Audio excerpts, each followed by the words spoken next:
समीर की चाल हुई उल्टी। कॉलेज में रिमझिम का हुआ ग्रैंड वेलकम। राजासा की जली भुनकर राख। नमस्ते दोस्तों, मायरा टेली एक्सप्रेस में आपका स्वागत है। मैं हूं आपकी होस्ट मायरा और आज हम बात करने वाले हैं रिमझिम शो के उस महाधमाके के बारे में जिसका हम सब बेसब्री से इंतजार कर रहे थे।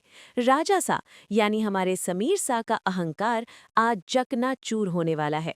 उन्होंने सोचा था कि रिमझिम के बैंक अकाउंट फ्रीज करके, उसकी आर्थिक नाकेबंदी करके वो उसे घर की चार दीवारी में कैद कर लेंगे।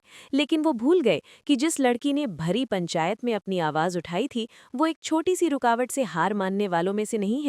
समीर की ये चाल अब उन्हीं पर भारी पड़ने वाली है और कॉलेज का वो नज़ारा जिसे देखने के लिए समीर अपनी आंखों में जीत की चमक लिए बैठे थे, वो नज़ारा उनके पैरों तले जमीन खिसका देगा। कहानी में अब जो मोड़ आने वाला है वो न सिर्फ रिमझिम के स्वाभिमान की जीत होगी, बल्कि समीर के झूठे गुमान पर एक करारा तमाचा भी होगा। समीर ने सुबह सुबह जो हरकत की, रिमझिम के सारे कार्ड्स ब्लॉक करवा दिए। उन्हें लगा कि अब रिमझिम रोती हुई उनके पास आएगी, गिड़गिड़ाएगी और एडमिशन के लिए भीख मांगेगी। समीर अपने बिस्तर पर लेटे लेटे यही सपना देख रहे थे कि रिमझिम अब हार मान चुकी होगी। लेकिन रिमझिम की रगों में वो खून नहीं जो हालातों के आगे झुक जाए। रिमझिम ने समीर की इस चुनौती को एक अवसर में बदल दिया है। जहां एक तरफ समीर को लग रहा है कि बिना पैसों के एडमिशन तो दूर, रिमझिम कॉलेज के गेट के अंदर भी पैर नहीं रख पाएगी, वहीं दूसरी तरफ रिमझिम ने अपनी सिलाई मशीन और अपने हुनर को अपना हथियार बना लिया है। लेकिन असली ड्रामा तो कॉलेज के गेट पर होने वाला है, जहां समीर ये देखने के लिए गए थे कि रिमझिम की बेइज्जती कैसे होती है, प्रिंसिपल उसे कैसे धक्के मारकर निकालते हैं, मगर बाजी पूरी तरह पलट चुकी है। जब रिमझिम कॉलेज पहुंचती है तो वहां का माहौल देखकर खुद समीर हक्के बक्के रह जाते हैं। समीर को उम्मीद थी कि रिमझिम का वायरल वीडियो देखकर लोग उसका मजाक उड़ाएंगे, उसे अनपढ़ और गवार कहकर ताने मारेंगे, जैसा कि समीर ने खुद वीडियो में कमेंट्री करते हुए उकसाया था। लेकिन मायरा टेली एक्सप्रेस के दर्शकों, याद कीजिए रिमझिम ने उस लाइव वीडियो में कितनी मासूमियत और सच्चाई से अपनी बात रखी थी। उसने समीर की बुराई नहीं की थी, बल्कि उनके न्याय की दुहाई दी थी। इसी बात ने वीरगढ़ के यूथ यानी कॉलेज के स्टूडेंट्स के दिलों को छू लिया है। समीर की वो वीडियो जिसमें वो रिमझिम का मजाक उड़ा रहे थे, वो बैकफायर कर गई है। स्टूडेंट्स को उस वीडियो में एक घमंडी पति और एक संघर्ष करती हुई पत्नी दिखाई दी है। इसलिए जैसे ही रिमझिम की गाड़ी कॉलेज के पोर्टिको में रुकती है, वहां सन्नाटा नहीं बल्कि तालियों की गड़गड़ाहट गूंज उठती है। राजा साहब अपनी गाड़ी से उतरते हैं, चेहरे पर वही पुराना रुतबा और आंखों में रिमझिम को नीचा दिखाने की तड़प। लेकिन तभी उनकी नज़र सामने खड़े हुजूम पर पड़ती है। कॉलेज के लड़के और लड़कियां हाथों में गुलाब और वी सपोर्ट रिमझिम के पोस्टर्स लिए खड़े हैं। ये वही ग्रैंड वेलकम है जिसकी उम्मीद समीर ने सपने में भी नहीं की थी। समीर की चाल उल्टी पड़ गई है। उन्होंने सोचा था कि वो रिमझिम को समाज के सामने शर्मिंदा करेंगे, लेकिन समाज, खास तौर पर युवा पीढ़ी, रिमझिम के साहस की दीवानी हो गई है। रिमझिम जैसे ही डरते डरते कार से बाहर कदम रखती है, उसे लगता है कि शायद फिर कोई नई मुसीबत उसका इंतजार कर रही है। लेकिन जब वो अपने सहपाठियों का प्यार और समर्थन देखती है तो उसका चेहरा खिल उठता है। उसके माथे की बिंदी और चेहरे का आत्मविश्वास सूरज की तरह चमकने लगता है और यही चमक समीर की आंखों में चुभने लगती है। समीर का चेहरा देखने लायक होता है। उनका गुस्सा, उनकी जलन साफ तौर पर झलक रही होती है। वो अपनी मुट्ठियां भींच लेते हैं। प्रिंसिपल जो समीर के इशारों पर नाच रहे थे और रिमझिम को फॉर्म देने में आनाकानी कर रहे थे, अब इस भीड़ को देखकर सकपका जाते हैं। रिमझिम का ये ग्रैंड वेलकम सिर्फ फूलों और तालियों तक सीमित नहीं है, बल्कि ये एक संदेश है राजा सा के लिए कि अब वीरगढ़ बदल रहा है। अब यहाँ राजा का हुक्म नहीं बल्कि काबिलियत का सिक्का चलेगा। रिमझिम भीड़ के बीच से गुजरती है, बिल्कुल एक रानी की तरह, बिना किसी गहने या महंगे कपड़ों के भी उसका ऑरा किसी महारानी से कम नहीं लग रहा। स्टूडेंट्स उसे घेर लेते हैं, कोई सेल्फी ले रहा है तो कोई उसे इंस्पिरेशन बता रहा है। समीर जो अब तक सेंटर ऑफ अट्रैक्शन हुआ करते थे, आज साइडलाइन हो गए हैं। अपनी ही पत्नी की लोकप्रियता, और वो भी उनके खुद के कॉलेज में, ये समीर के अहंकार पर अब तक का सबसे बड़ा वार है। लेकिन कहानी यहाँ खत्म नहीं होती मायरा टेली एक्सप्रेस के व्यूअर्स। असली ट्विस्ट तो फीस काउंटर पर आने वाला है। ग्रैंड वेलकम तो मिल गया, इमोशनल सपोर्ट भी मिल गया, लेकिन वो 1 लाख रुपए की फीस। समीर के चेहरे पर अभी भी एक कुटिल मुस्कान बाकी है, क्योंकि वो जानते हैं कि कार्ड्स काम नहीं करेंगे। वो दूर खड़े होकर तमाशा देख रहे हैं कि कब रिमझिम फीस काउंटर पर पहुंचेगी और कब उसे रिजेक्टेड की मुहर लगाकर वापस भेजा जाएगा। समीर मन ही मन सोच रहे हैं कि ये भीड़ और तालियां फीस नहीं भर सकती। रिमझिम का असली इम्तिहान तो अब शुरू होगा, जब उसे पैसों की जरूरत पड़ेगी। क्या रिमझिम अपनी सिलाई की कमाई से पहले दिन फीस भर पाएगी, या फिर वो कोई और रास्ता निकालेगी जिससे समीर का ये आखिरी दांव भी फेल हो जाए। अब हम उस पल की ओर बढ़ते हैं जहां सांसें थमसी जाती हैं। रिमझिम उस भीड़ के प्यार और सम्मान को स्वीकार करते हुए सीधे एडमिनिस्ट्रेशन ब्लॉक की तरफ बढ़ती है। उसके कदमों में एक अजीब सी दृढ़ता है, लेकिन हमारे राजा सा समीर सिंह शेखावत दूर खड़े होकर अपनी महंगी घड़ी देख रहे हैं। उनके दिमाग में उल्टी गिनती शुरू हो चुकी है। उन्हें पता है कि रिमझिम के पास जो कार्ड है वो अब प्लास्टिक के एक टुकड़े से ज्यादा कुछ नहीं है। जैसे ही रिमझिम काउंटर पर पहुंचती है, पूरा हॉल शांत हो जाता है। स्टूडेंट्स जो अभी तक नारे लगा रहे थे, अब ये देखने के लिए उत्सुक हैं कि उनकी रिमझिम भाभी सा का अगला कदम क्या होगा। क्लर्क, जो शायद पहले से ही प्रिंसिपल और राजा सा के दबाव में है, रिमझिम से फीस मांगता है। रिमझिम पूरे आत्मविश्वास के साथ अपना बैग खोलती है और वही कार्ड निकालती है जो उसे उसके पति ने दिया था, या यूं कहें कि जो उसे लगा था कि उसका हक है। समीर की आंखों में चमक और बढ़ जाती है। ये वो लम्हा है जिसका उन्होंने सुबह से इंतजार किया था। जैसे ही क्लर्क मशीन में कार्ड स्वाइप करता है, बीप की आवाज आती है और स्क्रीन पर आता है ट्रांजैक्शन डिक्लाइंड। क्लर्क एक बार फिर कोशिश करता है, फिर वही नतीजा। तीसरी बार में क्लर्क जोर से कहता है, मैडम, ये कार्ड काम नहीं कर रहा है, बैंक से ब्लॉक किया गया है। ये सुनना था कि वहां मौजूद हर शख्स हैरान रह जाता है। एक राजघराने की बहू, वीरगढ़ की रानी, और उसका कार्ड ब्लॉक। ये खबर आग की तरह फैलती है। समीर को लगता है कि अब रिमझिम का सर झुक जाएगा, उसकी आंखों में आंसू आ जाएंगे और वो दौड़कर समीर के पैरों में गिर जाएगी, ये कहते हुए कि मुझे माफ कर दीजिए, मेरी फीस भर दीजिए। लेकिन मायरा टेली एक्सप्रेस के दर्शकों, यहीं पर समीर ने रिमझिम को पहचानने में फिर से गलती कर दी। रिमझिम की आंखों में आंसू नहीं, बल्कि एक समझ आती है। उसे एक पल में समझ आ जाता है कि ये बैंक की तकनीकी खराबी नहीं, बल्कि उसके पति की तकनीकी चाल है। वो पलटकर दूर खड़े समीर की तरफ देखती है। उन दोनों की नजरें मिलती हैं। समीर के चेहरे पर एक विजयी मुस्कान है, मानो कह रहे हो, कहा था ना, बिना मेरे तुम कुछ नहीं हो। लेकिन रिमझिम की प्रतिक्रिया ने उस हॉल में खड़े हर इंसान के रोंगटे खड़े कर दिए। वो घबराती नहीं है। वो क्लर्क से कार्ड वापस लेती है और उसे अपनी मुट्ठी में भींच लेती है। फिर वो पूरे आत्मविश्वास के साथ प्रिंसिपल की आंखों में आंखें डालकर कहती है कि उसके पास अभी नकद नहीं है और कार्ड किसी तकनीकी कारण से नहीं चल रहा, लेकिन उसे अपनी फीस भरने के लिए थोड़ा समय चाहिए। प्रिंसिपल, जो समीर के वफादार हैं, तुरंत मना करने लगते हैं। वो कहते हैं कि नियमों के मुताबिक फीस अभी जमा करनी होगी, वरना एडमिशन कैंसिल हो जाएगा। ये समीर का दूसरा वार था, नियमों का सहारा लेकर रिमझिम को बाहर करना। तभी कुछ ऐसा होता है जो इस शो के इतिहास में सुनहरे अक्षरों में लिखा जाएगा। रिमझिम की मदद के लिए कोई और नहीं, बल्कि वही स्टूडेंट्स आगे आते हैं जिन्होंने उसका स्वागत किया था। भीड़ में से आवाजें आने लगती हैं, सर, हम रिमझिम जी की गारंटी लेते हैं, सर, हम चंदा इकट्ठा करके फीस भर देंगे। ये सुनकर समीर का चेहरा गुस्से से लाल हो जाता है। उनकी प्रजा, उनके ही लोग, उनकी पत्नी के लिए उनके खिलाफ खड़े हो रहे हैं। लेकिन रिमझिम यहाँ एक और मिसाल कायम करती है।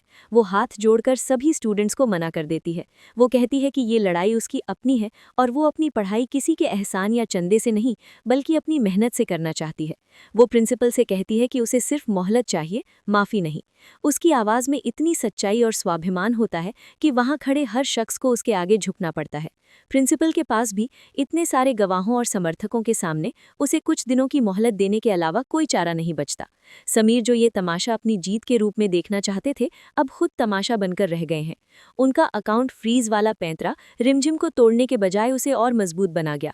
रिमझिम ने सबके सामने ये साबित कर दिया कि वो राजा सा के पैसों की मोहताज नहीं है।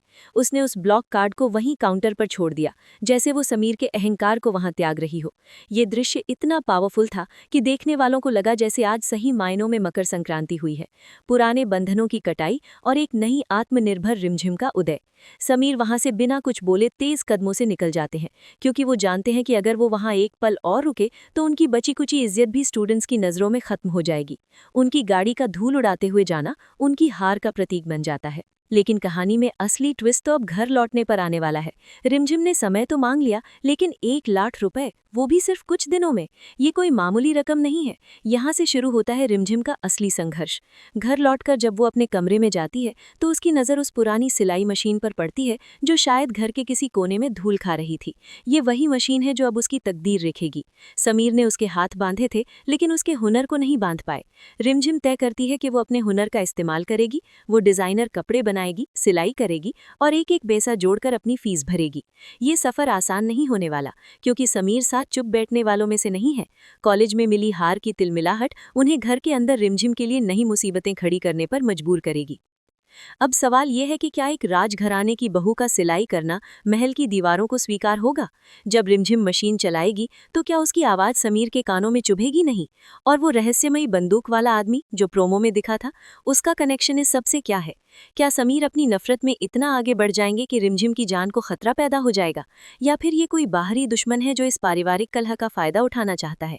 प्रेम बुआसा जो अब तक साई में जी रही थी, रिमझिम के इस नए रूप को देखकर क्या प्रतिक्रिया देंगी?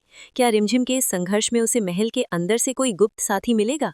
मायरा टेली एक्सप्रेस के दर्शकों, आने वाले एपिसोड्स में हर सिलाई के टांके के साथ एक नया राज खुलने वाला है और एक नई साजिश बुनी जाने वाली है। तो चलिए दोस्तों, अब हम कहानी के उस पड़ाव पर आते हैं जहां दिन का उजाला ढल चुका है और वीरगढ़ के महल में रात का सन्नाटा पसर गया है। लेकिन आज की रात इस महल की शांति में एक ऐसी आवाज़ गूंजने वाली है जो राजा सा की नींद हराम कर देगी। वो आवाज़ किसी शोर शराबे की नहीं, बल्कि एक पुरानी धूल खा रही सिलाई मशीन के चलने की है। मायरा टेली एक्सप्रेस पर हमारा ये प्रिडिक्शन है कि रिमझिम हार मानकर सोने वालों में से नहीं है। जब पूरा महल सो रहा होगा, तब रिमझिम अपने कमरे में उस मशीन पर तेल डालेगी, उसका धागा पिरोएगी और अपनी किस्मत को अपने हाथों से रफू करना शुरू करेगी। ये दृश्य सिर्फ एक काम का नहीं, बल्कि एक बगावत का प्रतीक होगा। समीर सा ने रिमझिम के बैंक खाते बंद किए थे, उसके हाथ नहीं। और रिमझिम का ये कदम समीर के गाल पर उस तमाचे से भी जोरदार होगा जो उसने भरी सभा में नहीं मारा था। कल्पना कीजिए उस मंजर की, जब राजा सा अपनी हार की खींच मिटाने के लिए अपने कमरे में टहल रहे होंगे और तभी उन्हें खट खट खट की आवाज़ सुनाई देगी। पहले तो उन्हें लगेगा कि शायद कोई चूहा है या हवा से खिड़की बज रही है, लेकिन जब वो आवाज़ लगातार आती रहेगी तो वो गुस्से में बाहर निकलेंगे और जब वो रिमझिम के कमरे का दरवाज़ा खोलेंगे तो सामने का नज़ारा उनके शाही गुरूर को मिट्टी में मिला देगा। वहाँ वीरगढ़ की बहू सर पर पल्ला रखे पूरी एकाग्रता के साथ कपड़े सिल रही होगी। ये वही हुनर है जिसे समीर शायद छोटा काम समझते हैं, लेकिन आज यही हुनर रिमझिम की आज़ादी की चाबी बनने वाला है। समीर वहां खड़े होकर रिमझिम को ताने मारेंगे, कहेंगे कि देखो राजघराने की बहू अब दर्जी बन गई है। लेकिन रिमझिम का जवाब उसकी जुबान से नहीं, बल्कि उसकी मशीन की रफ्तार से मिलेगा। वो समीर की बातों को अनसुना कर देगी और ये बेरुखी समीर को अंदर ही अंदर जलाकर राख कर देगी। लेकिन दोस्तों, कहानी में अभी सबसे बड़ा और खौफनाक ट्विस्ट बाकी है, जिसका जिक्र हमने शुरुआत में किया था, वो बंदूक वाला सीन। प्रोमो में दिखाई गई वो काली परछाई और हाथ में थमी वो रिवॉल्वर ये इशारा कर रही है कि रिमझिम का ये रास्ता सिर्फ सिलाई कढ़ाई तक सीमित नहीं रहने वाला। खतरे की घंटी बज चुकी है। क्या वो बंदूकधारी कोई और नहीं, बल्कि समीर सा का भेजा हुआ कोई गुंडा है जो रिमझिम को डराकर उसे कॉलेज जाने से रोकना चाहता है? या फिर कहानी में कोई ऐसा दुश्मन है जो इस पति पत्नी की लड़ाई की आड़ में रिमझिम को हमेशा के लिए रास्ते से हटाना चाहता है? हमें ये भी नहीं भूलना चाहिए कि रिमझिम अब अक्सर घर से बाहर रहेगी, देर रात तक काम करेगी और ऐसे में उसकी सुरक्षा एक बड़ा सवाल बन जाएगी। समीर जो अपनी पत्नी से नफरत करने का दावा करते हैं, क्या वो रिमझिम को इस खतरे से बचाएंगे या फिर उनकी नफरत उनकी इंसानियत पर हावी हो जाएगी और वो रिमझिम को मुसीबत में घिरा देखकर भी मुंह फेर लेंगे? वहीं दूसरी तरफ प्रेम बुआसा का किरदार अभी भी एक पहेली बना हुआ है। जब रिमझिम सिलाई के लिए पुराने कपड़े या सामान ढूंढने स्टोर रूम या पुराने संदूकों को खंगालेगी, तो हो सकता है कि उसके हाथ कुछ ऐसा लग जाए जो प्रेम बुआसा के अतीत से जुड़ा हो, वो राज जो इस महल की नींव हिला सकता है।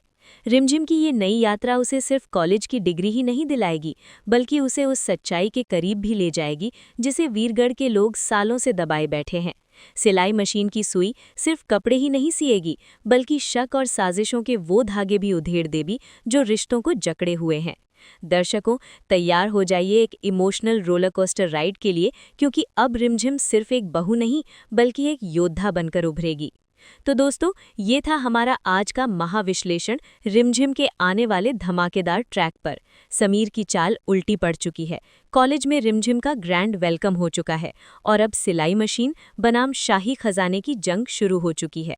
आपको क्या लगता है, क्या रिमझिम 3 दिनों के अंदर अपनी सिलाई से 1 लाख रुपए की फीस भर पाएगी? और वो बंदूक वाला आदमी कौन है? अपने जवाब और अपनी थ्योरीज नीचे कमेंट बॉक्स में लिखकर ज़रूर बताएं। मैं हर कमेंट पढ़ती हूँ और जो सबसे इंटरेस्टिंग थ्योरी होगी उसे हम अपने अगले वीडियो में फीचर करेंगे। अगर आपको मायरा टेली एक्सप्रेस का ये वीडियो और ये अंदाज पसंद आया हो तो प्लीज़ इस वीडियो को लाइक करें, अपने दोस्तों के साथ शेयर करें जो रिमझिम शो के दीवाने हैं, और चैनल को सब्सक्राइब करके वो बेल आइकन ज़रूर दबाएं ताकि जैसे ही शो में कोई नया तहलका मचे सबसे पहले खबर आप तक पहुंचे। मैं हूं आपकी मायरा, मिलूंगी आपसे अगले वीडियो में एक और चटपटी और मसालेदार अपडेट के साथ। तब तक के लिए देखते रहिए दंगल टीवी और जुड़े रहिए हमारे साथ। बाय बाय और टेक केयर।